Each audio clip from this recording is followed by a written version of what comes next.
ആപത്തിൽപ്പെടുന്നവരെ രക്ഷപ്പെടുത്തുകയാണ് ഇക്രൂസിൻ്റെ ജോലി.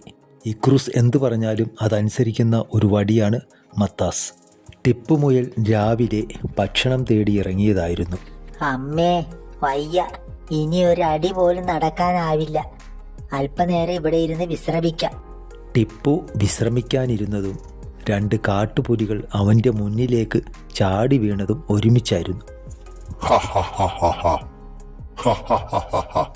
അയ്യോ രക്ഷിക്കണേ, ഇക്രൂസേ മത്താസേ രക്ഷിക്കണേ.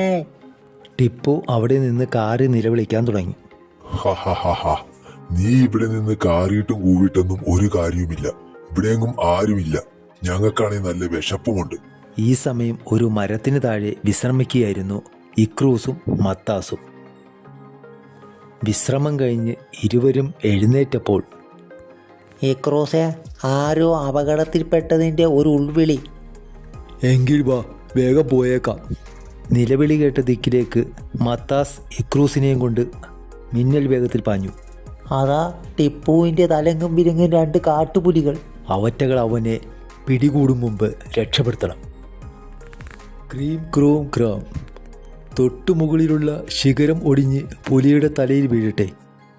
അടുത്ത നിമിഷം അത് സംഭവിച്ചു. പുലിയുടെ തലമണ്ടയിൽ വലിയൊരു ശിഖരം ഒടിഞ്ഞു വീണു. അവൻ്റെ ബോധവും അതോടെ പോയി. കൂടെ ഉണ്ടായിരുന്ന പുലി ജീവനും കൊണ്ട് അവിടെ നിന്ന് ഓടി രക്ഷപ്പെടുകയും ചെയ്തു.